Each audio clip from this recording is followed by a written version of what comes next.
Hey everyone, welcome to another episode of Marcus Fixes Stuff, the show where I teach you how to fix things at home so you don't have to hire and pay for an expensive repairman. Today, we're going to replacing the timer switch in this GE electric dryer. And watch the whole video, because at the end of the video, I'm going to show you how much you will save by doing this yourself instead of hiring somebody to do it for you or buying an entire dryer. Let's get started. The very first thing we're going to do is unplug the dryer because, as always, safety first. The part on this dryer that we're going to be replacing is right behind this knob. It is the timer switch, and it's kind of like the brains for the whole dryer. It controls which settings that you use, and it also makes it shut off automatically. Right now, if I turn this dryer on, it will just run and run and run, and that's not very safe. We're going to have to take this console off to get to what's behind here. There's 3 screws that hold this on in the back. They're 3 Phillips head screws. We're going to take those off in a second. But before we can take this part out, we got to pull this knob off. And it just pulls straight off. Just pull it straight back, just like that. We're going to set it aside for later and put it back on when we're done. And so like I said, all you need is a Phillips head screwdriver. We've already taken the other 2 screws out, but look, let me show you where they were real quick. They're just right there and right there. We're going to pull this one out with our Phillips head screwdriver, and then we'll be able to access the entire console. Okay, that's loosened it up. Okay, so this just slides forward, and there we go. And that's what we're replacing right there. Now let's open the new one. This is our new one. As you can see, the old one is still attached. And I bought this on Amazon. I did look around. Like I always say, shop around and find the best price. This was about, I think after taxes and all, about $60. I've seen them as high as $120, so make sure you do your research. But again, got this one on Amazon, 60 bucks, delivered. We're gonna take this one off, put this one on. But before we start, I'm going to take a picture with my phone or whatever you got, or just write it down, of where these wires are, because I wanna make sure that I attach the same wires to the new one once I get it in the same order. Okay, you've taken a picture of it, or you've written down which wires go where. We're just going to wiggle them and pull them off of there. Just like that, and just sit them out of your way. Look, folks, it sounds like it's a hard job.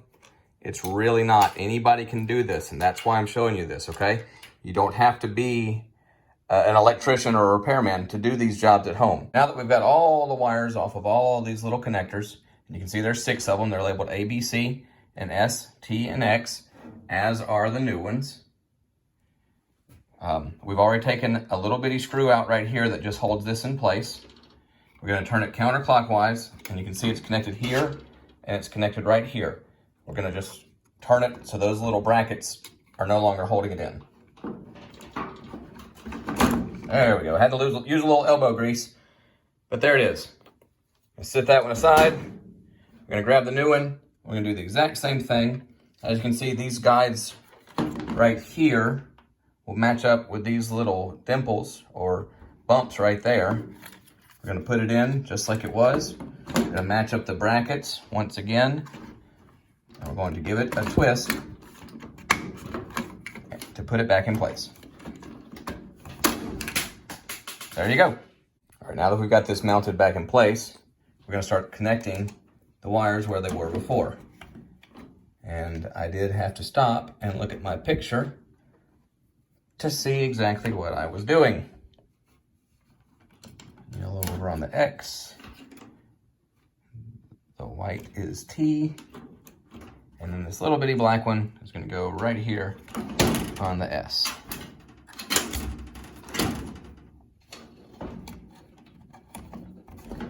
Bada bing.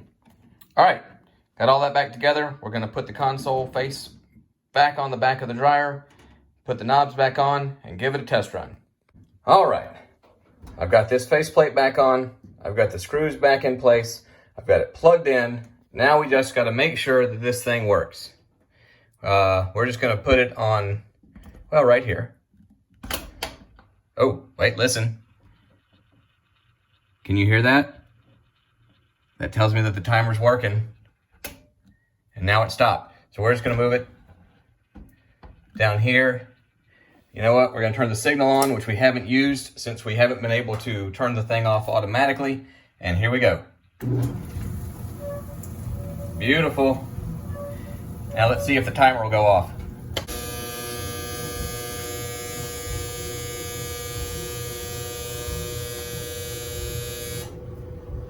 Did y'all hear that? Did you hear that? It hasn't done that in years. I did some research online and I found that the average cost to have someone come out and fix your dryer is around $200. Now the high end was $450, but I'm just using the average, which was $200.